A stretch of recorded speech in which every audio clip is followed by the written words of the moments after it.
So guys, what I've been finding is when it's wet like this, it's actually easier to carry this little bag than a big bag with a push cart. Figured out something interesting about this. Okay, 396, straight line to that flag. Can't reach that bunker, so missing it. Little right is better than left because left makes the hole longer and probably unreachable.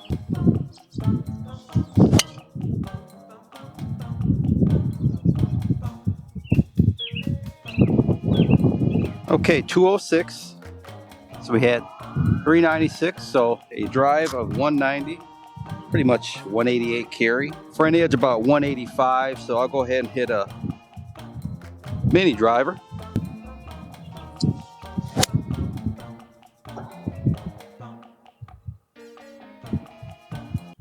That was fat. So we have 42 yards here. So we hit that mini driver back there, 162. I'll go 50-degree wedge here.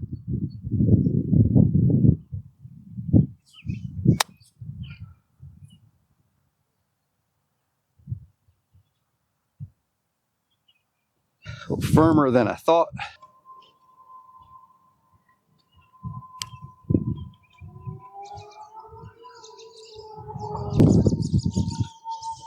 You guys want to play Duck, Duck, Goose? Okay guys, so this hole has become pretty much a driver all the time. There's a big tree out there, but I think into this wind, there's no way for me to even reach that tree. So in this back tee box is driver, and try not to get blocked out by the branches, but left is a little shorter.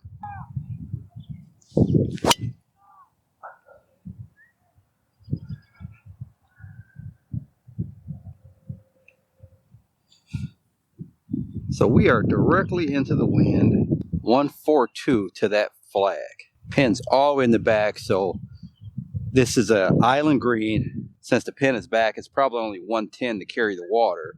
I would say maybe 155-ish to get to the water on the other side. I'm gonna go 6 hybrid here.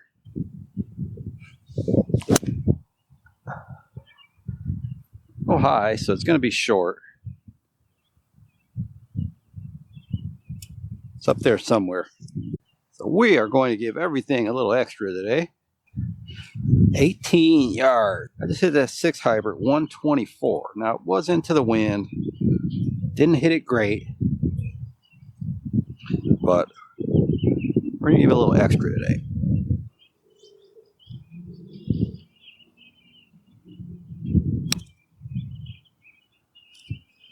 Go, go, go.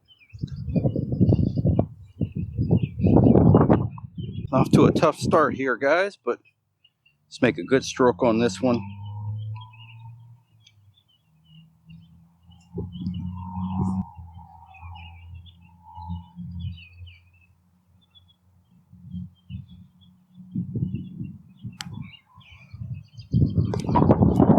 The ultimate test of a rangefinder. Not that you ever need to do this. 512 yards. That's pretty quick. Okay guys, so let's do the math. If I hit one of those drives that carry 190, that leaves me 321. We hit a 170-yard shot from there. We've got 150 for a third into this par 5. So that's kind of the math. If we get anywhere inside of 150, we're doing okay. Starts with the tee shot. See, it's actually into the wind.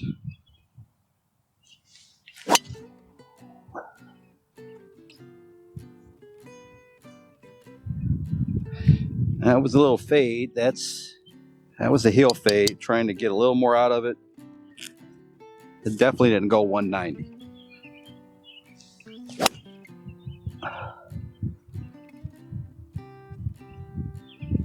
So it is very clear that we don't have our best stuff today.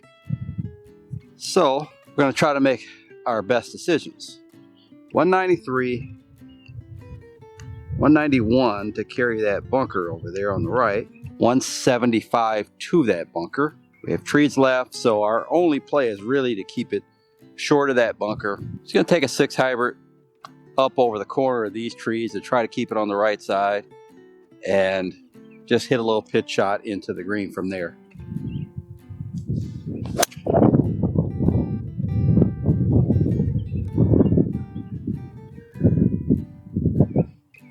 After that second shot, for sure, this is probably about as good as we could expect.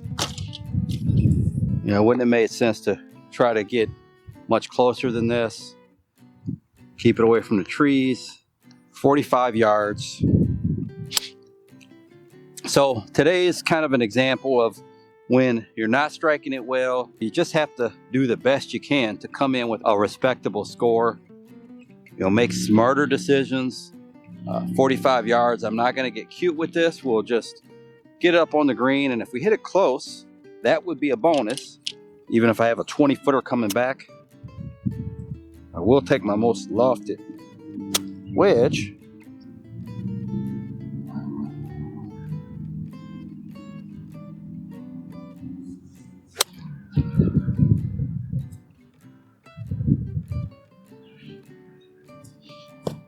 And then we turn that one over.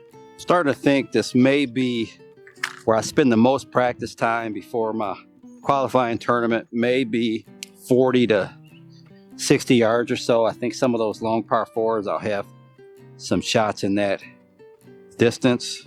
And if I could somehow, at least for one round, get those up and down 50%, I know it's not sustainable forever, but one round, we'll have a chance.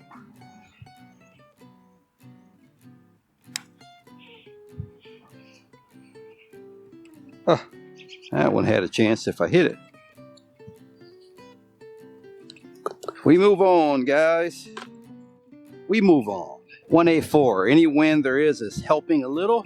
Soft conditions. Thinking high wood here. If we can get this on the green, that would be obviously great. But anywhere between those two bunkers, we should have a really good chance at a par.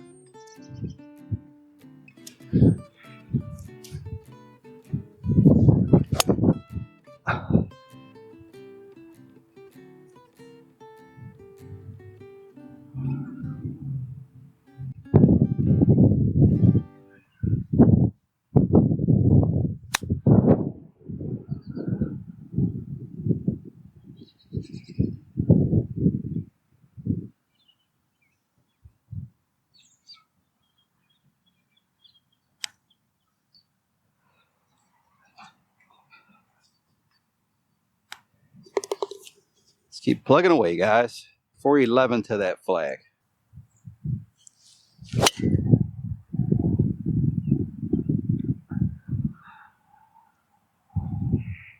All right, it's a good one. So we finally got a drive over 200 yards. 208 to the flag. Need to stay away from that bunker on the right. 178 or so to carry that. Just gonna hit a high wood for some control. Just get it out somewhere in the front part of the green or short of the green and play from there. Even a little left won't hurt us. Let's try to hit a good one and then rely on our short game.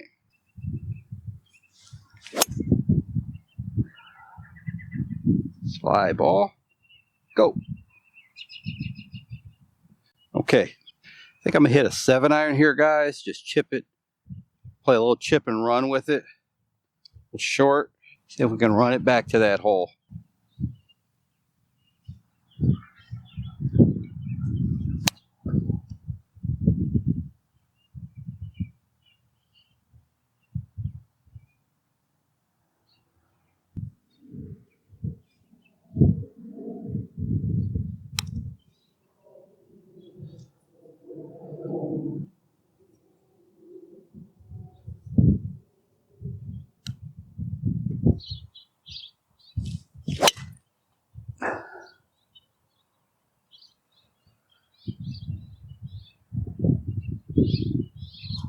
Guys, we have 157 to the flag. Don't want to be short, so I'm going to go ahead and hit a 5 hybrid here.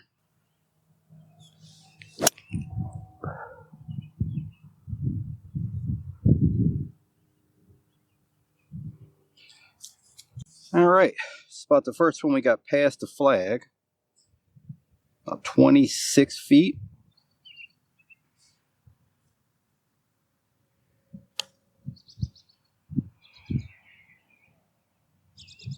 I couldn't find the ball mark before, but the ball mark is right an inch in front of the hole. Middle pin tucked right over the corner of the bunker. 143, 125 to carry the bunker. Wind is blowing left to right, maybe helping just a tad. All right, this one gets pretty firm, so I'm going to go ahead and hit a 7 iron since the wind is helping a little. Main number to get past that 125, the corner of that bunker. 7 iron with the wind should not be a problem there.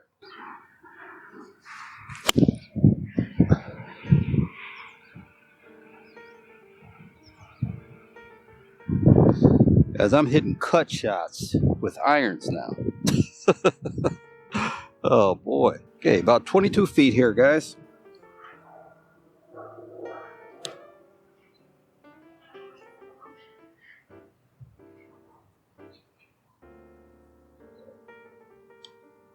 Get this tee box really tight on these trees here. Really no trouble on this hole that I could reach off the tee at least.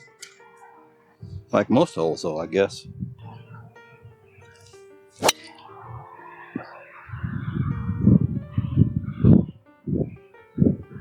Probably the best drive of the day. 320. And it's all the way in the back.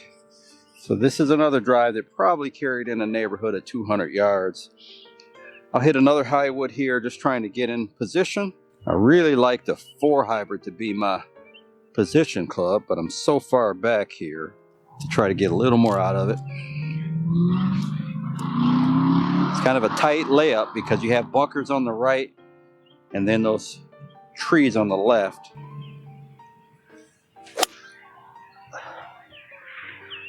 Got it.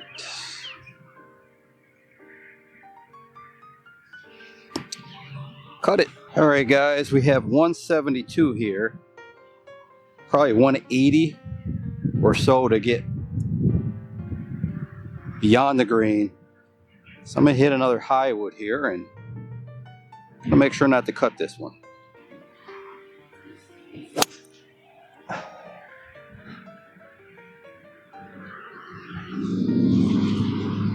Well, guys, that didn't work. All right, 54 here. Let's try to land it over that fringe, run it to the hole.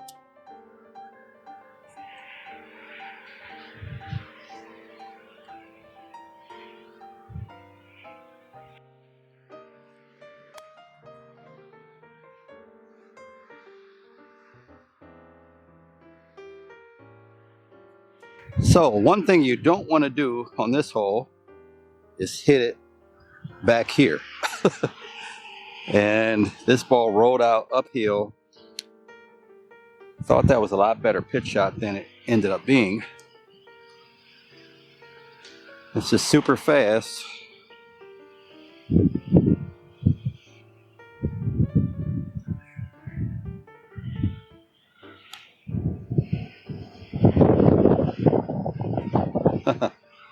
It's not super fast today, I guess.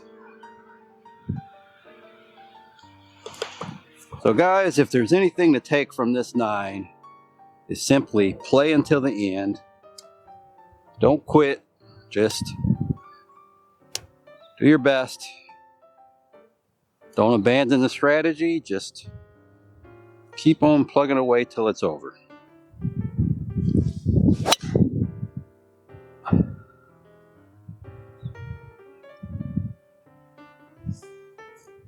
All right, guys, we've got 136. Gets a little firm up there, but I'm still going to go with a 7 iron because we haven't hit a solid shot all day.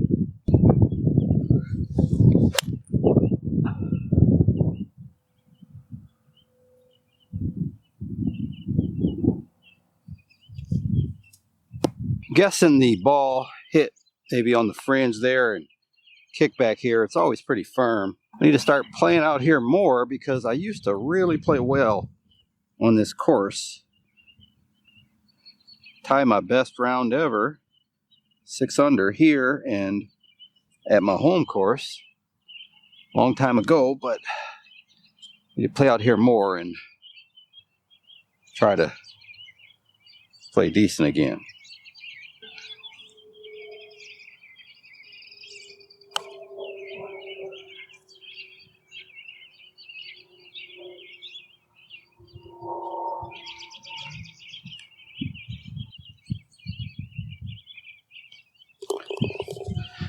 If you stuck around to the end of this video, I really appreciate it. I want to talk just a couple minutes about some people that I grew up playing with as a young lad, 12, 13 years old. This course brings back a lot of memories. This bench here has the names of 5 gentlemen that I have a lot of history going back to my childhood.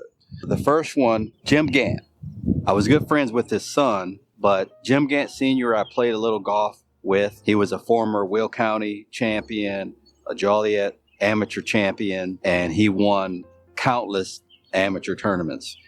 Kind of a local legend. He played a lot at Wedgwood. He's played a lot of matches at Cog Hill back in the day, and he was a long hitter back in the day. And I remember playing with Jim Gant when I was a kid, but even after that, I remember coming out and playing with him when he was well into his 60s and maybe 70, and shot in the 60s playing with me. He never said much. He was very quiet, very stoic, and never complained about anything. And Jim Gant, I'm sure he went through a lot playing when he was young.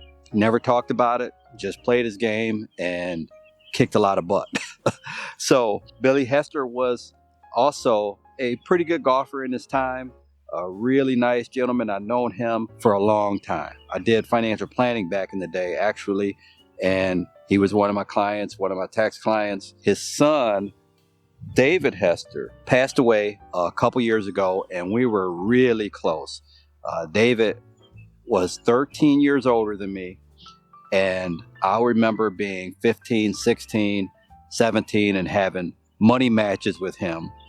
And until I got about 17, he would never take my money. We were just playing like $5 front 9, $5 back 9, $5 total. But he never take my money until I got about 17 and until I was shooting around par. Then if he beat me, he would take my money. But he was another guy that for a very long period of time, he was a really good golfer, shot close to par, all the local events, got runner-up, second place in the Park District Tournament, second place in the Joliet Amateur. And the Joliet Amateur brings a lot of really good golfers from really across the Midwest.